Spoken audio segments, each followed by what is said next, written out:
In this comprehensive review, we will dive into Remini AI. We will look at its features, performance, and the pricing to help you decide if it's worth your time and money. So to get started with the Remini AI.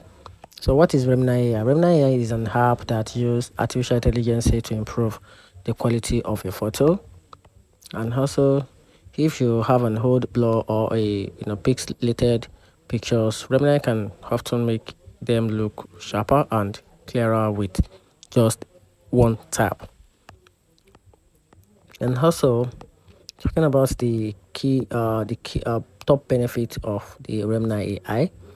Remini AI offered a AI powered enhancement which makes your pictures make it more awesome and more good looking, with also a restore low quality picture and a stunning realisms.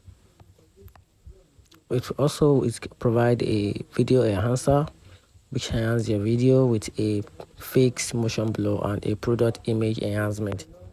I'm talking about the pricing list for this website.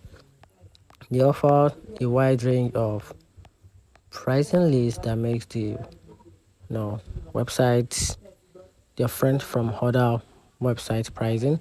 So they offer free plans for this website, which is the free, then the personal with the business plan. So under the pricing under the free plan, we have a different type of features, which is a limited enhancement with a watermark image, and this plan is actually free. So back to the personal plan, you have up to 20 enhancements, no watermark, and if it is on business plan, you pay nothing less than 24.99 per month with up to 24 enhancements with no watermark. Then if it is personal, 17.99 per month with 20 enhancements and no watermark. But if it is for free plan, it is completely free, but it's a limited enhancement with a watermark image. And that's it. Find the video helpful, turn on the revision button and follow for more.